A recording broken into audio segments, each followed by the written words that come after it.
guys, it's Sarah, and today I am going to be giving some tips for some teachers. It's been the start of the year, you've already had maybe like the first week in, and you can already feel a little bit of fatigue. You might find yourself at the end of the day thinking, what in the world have I gotten myself into? You might find yourself not being able to go out and do all the exercise that you used to do. You might find yourself not having time to do pretty much anything that you did do over the summer, and you might start to miss that sort of life. So today what I'm going to do is to give you some tips to stay sane while you are teaching. The first tip is to remember that nothing is ever going to be perfect.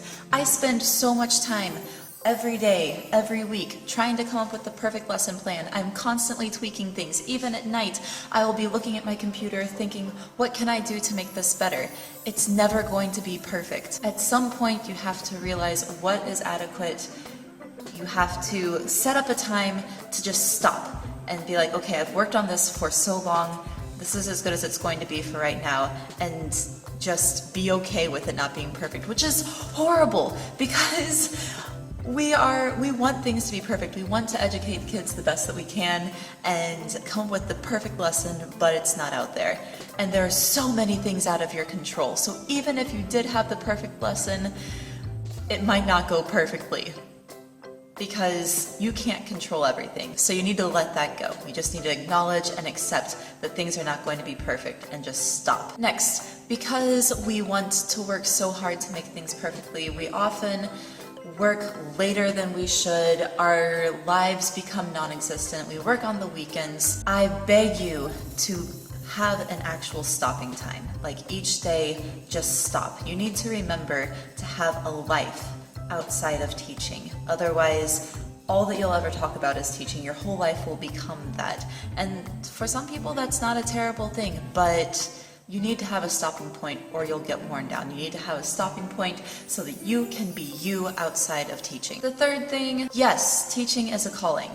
I agree. I feel like I've been called to at least serve other people and work with other, with younger people, but it's also a job.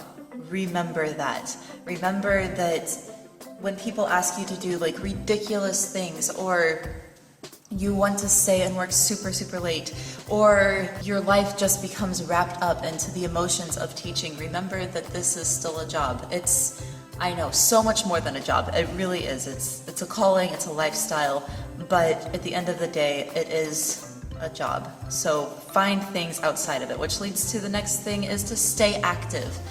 Holy cow, there are so many people that just get so worn down that when they get home at the end of the day, the last thing that they want to do is to be active.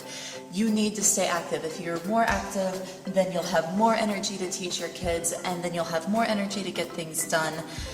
Please stay active, otherwise you'll get old very quickly. Be active. The fifth thing that you need to do is to drink. And I'm not talking about alcohol necessarily. A lot of times when the school year starts, I train myself by starting to dehydrate myself. I'm like, no, I'm not going to be able to go to the restroom for who knows how long. Like this semester I have one day where I teach first through fifth block without a break except for lunch. And our blocks aren't like 55 minutes, they're 75 minutes. There's no time to go to the restroom, and so I dehydrate myself and stop myself from drinking so that I can make it through the day. That's not a good thing to do. That's not healthy. Make sure that you drink while you're at work and just find a way to be Superwoman or Superman and fly to the bathroom whenever you do have a break. That's what coworkers are for. Be like, hey, I need to go to the bathroom, take over my room for like 1 minute and I'll be back. So then you need to train yourself how to use the restroom quickly. It could be fun or interesting or scary. I don't know. But you need to drink. If you do, even if I'm talking about drinking water at school, when you get home at the end of the day and you need to unwind, if you want to drink some wine, sometimes that is the best cure for just a bad day. And I'm not saying be an alcoholic or like just drink a bunch, just one glass of wine or a beer just takes the edge off, helps you relax a little bit, and makes all the day's problems just kind of melt away. The sixth tip to stay sane is to keep band-aids in your classroom. This might seem really, really random out of all the things that I've done, but seriously, do it.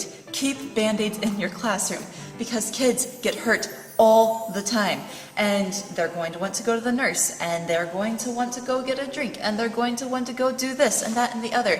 If you keep a band-aid in your room, then it eliminates having to send them out of the classroom for the paper cut or whatever. And if they aren't bleeding and they aren't throwing up, then keep them in the room. It's just one less battle that you'll have to fight in the classroom. There are plenty of other battles that you can fight on the day, but we want to minimize that. It's one less thing. Keep band-aids in your classroom. I don't know what number this one is, but the next tip is to listen to music. When you start class or if you end class, put a song on, because even if your class ends up being the worst class you've ever had for that day, or if it's even the best class you've had that day, you can just sing that song in the back of your head the whole time and just stay happy. Just be like, I know that things are falling down around me, or I know that Jonathan is throwing things around, but I've got this really awesome song in my head, and it helps you stay a little bit calmer through all of the craziness that can happen. I'm not saying that these things happen in my classroom. I have better classroom management than that. But sometimes, oh my, sometimes things happen. And the last thing is make sure that you have fun during the week. I know that teaching can be fun, and I know when you get home, you're really tired, but don't just save doing fun things for the weekend. Make every day a special day. That way when you come in the next day, you are like, yes, I had such a wonderful night the night before, and I'm going to have a great day today. And even if the day doesn't go the way that you plan, you'll have something in the evening that is fun, and you can look forward to it. Remember, this is a job. Have fun, drink a lot, listen to some music, have hobbies outside of teaching, and it'll keep you just a little bit more sane. If you like this video and want to watch more about it, or if you have questions for me, please let me know in the comments down below. Please subscribe to my channel. I tried to put videos out every 4 days, but then it went down to 2 days, but my schedule this semester is insane, so it might be down to just 1, maybe 2 videos a week, but I'm hoping to manage the schedule better and I can put more up. So I will continue putting videos up like this whether you like it or not, but please let me know what you think of it, and I will see you guys when I see you. Goodbye.